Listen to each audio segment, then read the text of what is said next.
দর্শক বন্ধু, বাংলাদেশকে আজকে যে দেশগুলো অনুদান দেয় তার মধ্যে সবচেয়ে বেশি অনুদান দিত আমেরিকা।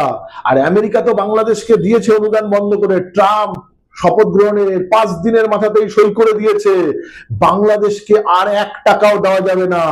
এই মৌলবাদী আর ইউনিসটা দেখুক তাদের কেমন মজা লাগে এবার। আর শুধু এখানেই শেষ না, বাংলাদেশের কপালে আরো দুঃখ নাচ্ছে।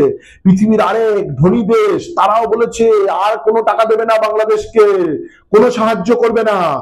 বাংলাদেশের উন্নয়নের কাজ স্তব্ধ হয়ে যাবে। এই ইউনিস যে মিথ্যে কথা বলে, যে অগণতান্ত্রিক ভাবে এইভাবে সরকার এসেছে, তার নেতৃত্বে বাংলাদেশের কি পতন হয় এবার বাংলাদেশের লোকেরাই দেখুক, আর আপনারা দর্শক বন্ধু বিচার করবেন।